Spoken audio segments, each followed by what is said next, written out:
প্রিয় দর্শক আসসালামু আলাইকুম। হাদির ঘটনাকে প্রধান নির্বাচন কমিশনার একটি বিচ্ছিন্ন ঘটনা হিসেবে মনে করেন এবং এই যে নির্বাচনের সময় ২-১ টা খুন খারাপের ঘটনা ঘটে এটাকে তিনি স্বাভাবিক মনে করছেন এবং একটি বিচ্ছিন্ন ঘটনা হিসেবে তিনি একে দেখছেন।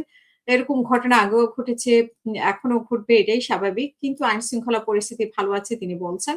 আগে থেকে অনেক ভালো ৫ই আগস্টের সময় আমরা যেরকম দেখেছি সেই পরিস্থিতিতে নেই। সেই পরিস্থিতিতে অনেক উন্নত অবস্থায় আমরা আছি। আমরা শান্তিতে ঘুমাতে পারছি। এগুলো তিনি বলছেন, শান্তিতে চলাফেরাও করতে পারছি। এইসব তিনি বলছেন এবং তিনি যেটা বলার চেষ্টা করেছেন যে ইনকিলাব মঞ্চের আহ্বায়ক ও ঢাকা ৮ আসনের সম্ভাব্য স্বতন্ত্র প্রার্থী শরীফ ওসমান হাদির উপরে গুলি চালানোর ঘটনাকে তিনি বিচ্ছিন্ন ঘটনা হিসেবে দেখেন। এবং একই সঙ্গে আসন্ন জাতীয় সংসদ নির্বাচনে যেকোনো ধরনের সংশয় ও দুশ্চিন্তা দূর করার আহ্বান জানান তিনি। তিনি বলেন যে নির্বাচনের আয়োজনের জন্য নির্বাচন কমিশন সম্পূর্ণ প্রস্তুত এবং নির্ধারিত সময়ে নির্বাচন অনুষ্ঠিত হবে। আইনশৃঙ্খলা পরিস্থিতির অবনতি প্রসঙ্গে তিনি বলেন যে, আইনশৃঙ্খলা পরিস্থিতির অবনতি কোথায় দেখলেন? মাঝখানে ২-১ টি ঘটনা, মাঝমধ্যে ২-১ টি ঘটনা ঘটে এবং হাদির ঘটনাটাও একটি বিচ্ছিন্ন ঘটনা। আমরা এগুলোকে বিচ্ছিন্ন ঘটনা হিসেবে মনে করি। এই ধরনের ঘটনা সবসময়ই ছিল। আগে আগে কি আসানুল্লাহ মাস্টারের খুন হয়নি? এবং ঘটনা তো আরো অনেক আছে। আমাদের কিবরিয়া সাহেব ফাইনাল ফরেন মিনিস্টার কিবরিয়া সাহেব কি খুন হননি? ইলেকশনের সময় এ ধরনের ঘটনা ঘটে এবং আইনশৃঙ্খলা পরিস্থিতি তুলনামূলকভাবে উন্নতির কথা উল্লেখ করে তিনি বলেন যে, সুতরাং আইনশৃঙ্খলা পরিস্থিতির বড় উন্নতি হয়েছে। আপনারা ৫ই আগস্ট ২০২৪ এর সাথে তুলনা করুন। এখন আমরা রাতে ঘুমাতে পারি। ৪-৫ দিন যখন পুলিশ ছিল না, পুলিশ স্টেশনে পুলিশের কাজ করেনি সেই সময়। তো সেই সময় থেকে তো এখন অনেক উন্নত।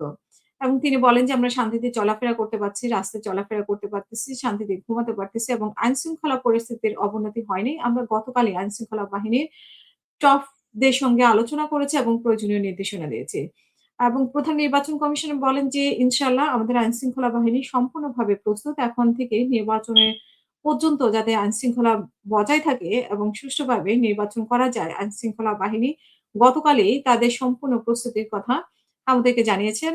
আপনারা হয়তো মিডিয়াতে দেখেছেন। শেষে তিনি বলেন যে, ইনশাআল্লাহ নিশ্চিত থাকেন নির্বাচন সঠিক সময়ে সঠিকভাবে এবং একটি সুষ্ঠু সুন্দর প্রতিযোগিতামূলক নির্বাচন ইনশাআল্লাহ আমরা দেখতে পাবো। যে ওয়াদায় আমরা জাতিকে দিয়েছি সেই ওয়াদা আমরা প্রতিপালন করব এমনটাই বদ্ধপরিকর। এটা তিনি বলছেন আজকে। কিন্তু গতকালকেও তিনিও বলেছেন যে উনার যখন স্বাধীর কথা শুনেছেন তখন কপালে ভাঁজ পড়েছে। সো একদিনের মাথায় সে ভাঁজ কেটে গেছে এবং স্বরাষ্ট্র উপদেষ্টা আমরা দেখেছি ডেভিল হান্ট সে পেজ 2 চালু করেছেন। এবং অস্ত্র উদ্ধারের ব্যাপারে আ এবং কেউ যাতে অস্থিতিশীল পরিস্থিতি তৈরি করতে না পারে সেগুলোর ব্যাপারে এবং যাদেরকে সন্দেহভাজন তাদেরকে গ্রেফতারের দাবিতে আ জেবিল হান্ট আবারও মানে ঘোষণা করা হয়েছে। তো এগুলোতে আসলে আমাদের মানে একদিকে একদিন পরেই আমাদের সমস্ত উদ্বেগ উৎকণ্ঠা কেটে গেল। গত ২ দিন আমরা সবার মধ্যে একটা উৎকণ্ঠাতে গেছি। ইভেন্ট যারা প্রার্থী অনেকেই কিন্তু মানে বিভিন্ন ধরনের হুমকি পাচ্ছে।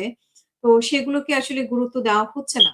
আইনশৃঙ্খলার পক্ষ থেকে কি গুরুত্ব দেওয়া হচ্ছে? গুরুত্ব দিয়ে সেগুলোকে আ এরকম ঘটনা, হাদির ঘটনা যাতে না ঘটে আ সেটার ব্যবস্থা করবে নাকি হাদির ঘটনা একটি বিচ্ছিন্ন ঘটনা, এ ধরনের ঘটনা ঘটতে পারে সেজন্য আমরা আরো সুযোগ করে দিব। সেটাই এখন দেখতে হবে যে আসলে সরকারের পক্ষ থেকে কি ধরনের উদ্যোগ নেওয়া হয়।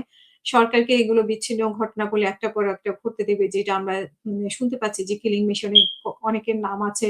সেখানে কেউ ১০০ জনের কথা বলছে, কেউ ৫০ জনের কথা বলছে, আরো অনেক জনের কথা বলছে।